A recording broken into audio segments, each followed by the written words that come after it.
تونسہ میں آپ کو لے چلتے ہیں نواحی بستی مندرانی، جہاں بنیادی سہولیات کے فقدان نے مکینوں کو ذہنی کرب کا شکار بنا دیا ہے۔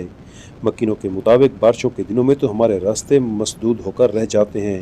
ہم گھروں میں قیدی بن کر رہ گئے ہیں۔ انہوں نے وزیر اعلی پنجاب سردار عثمان بزدار سے مطالبہ کیا ہے کہ بستی مندرانی کے لیے فوری طور پر ترقیاتی منصوبوں کا اعلان کیا جائے۔ یہاں موجود رہے تونسہ دوست شعیب خان کالیا، آئیے آپ کو دکھاتے ہیں ان کی بنائی ہوئی یہ رپورٹ۔ بسم اللہ الرحمن الرحیم۔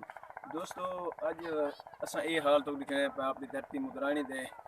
جن یہ حالات جڑا لنک روڈ جڑے پل کے آمنے وہ ایو ہی راہ بننے جڑا یہ راہ ہے وہ پل ڈگر کوٹلا کوٹھاں ڈگ بننے، لہذا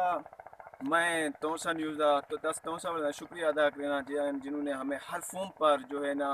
ہمارا ساتھ دیا، اور ہم جو ہے نا امید کرتے ہیں اور ریکویسٹ کرتے ہیں سردار عثمان بزدار سے، جو کہ ہمارا یہ مطالبہ یہ ہمارا راستہ ہے بہت ہی خراب ہے، لہٰذا ہمیں دو پیپ چاہیے جو کہ ہماری جو ہے نا مشکلات جو ہے نا کم ہو جائے، لہٰذا ہم سردار عثمان بزدار سے ریکویسٹ کر رہتے ہیں کہ وہ جلد از جلد یہ جو ہے نا کام کرائیں۔ اور میں سوال نشان چھوڑتا ہوں اپنی انتظامیہ پر، آخر وہ کیوں چپ ہے، وہ کیوں کچھ نہیں کرتی؟ اور میں آخر میں شکریہ ادا کرتا ہوں تونسہ نیوز کا جنہوں نے ہر فارم پر ہمارا ساتھ دیا، شکریہ، اللہ حافظ سے۔